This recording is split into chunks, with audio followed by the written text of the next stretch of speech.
Welcome, I'm so happy you came by. For a lesson about the essence of biology. DNA is the topic. It's so fantastic. We're talking about deoxyribonucleic acid. If you've ever wondered about development in elephants, bumblebees, or coffee trees, well, DNA is the recipe. And it's home in a chromosome in the nucleus. DNA drives the bus genetically controlling us. Ferns and worms, infectious germs, mommy's egg and daddy's sperm. DNA is the information linking up the generations. It's the code of life. So listen up well, because DNA is the molecule in charge of every cell. DNA. Fantastic. Deoxyribonucleic acid. We're talking about deoxyribonucleic acid. DNA. Fantastic. The shape is key and probably well known to you. Double helix, twisted ladder, or a double corkscrew. Imagine a twisted length of tape with the oxyribose sugars on the edges with phosphate.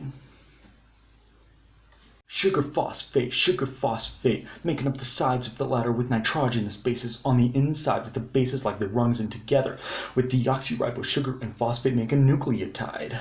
Deoxyribonucleotides are the monomer, link them together for the DNA polymer. 0.34 nanometers marks the space between one nucleotide and the next one's place. And for the helix to make one turn, takes 10 bases as you can discern. And space between nucleotides is 0.34. One turn takes nanometers 3.4.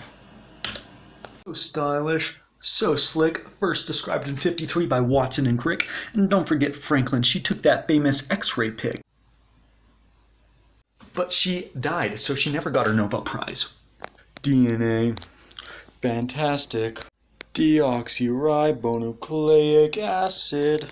We're talking about deoxyribonucleic acid. DNA. Fantastic. Nitrogenous bases come in 1 and 4 varieties, A, C, G, and don't forget about T. A is for adenine, thymine's got the T. C, it stands for cytosine, and guanine's got the G. A and G with 2 nitrogen rings are purines. C and T with 1 ring are pyrimidines. C only bonds with G, A only with T, because like puzzle pieces they are complementary. They fit together snuggled up like hand and glove. Like enzymes and substrates, like people in love.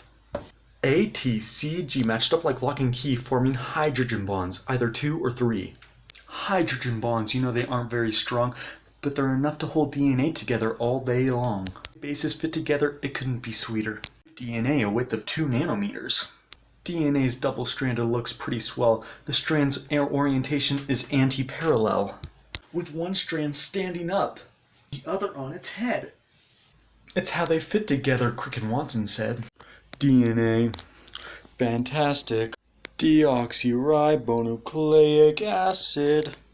We're talking about deoxyribonucleic acid. DNA. Fantastic. Sugars and phosphate make the backbone, the structure. But the sequence of bases is where you find instructions for development of bodies in the cytoplasmic symphony that constitutes life in goats and golden algae. Your sequence of bases is unique, a special batch. Unless you're a twin, it's nowhere matched. And you can bet that if you're not Jango Fett, that you've got no clone. No one like you has been known. Our bases comprise our individuality. You might have an A where I have a G. Explain why I'm bald and you got all that hair. These differences can show up anywhere. The protein hemoglobin, listen up well, it carries oxygen in your red blood cells.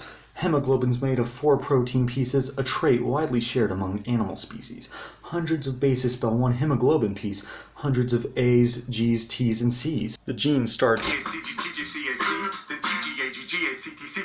The key is these bases are information for hemoglobin's function and conformation. Hundreds of bases in a predetermined order, single change brings on a major disorder.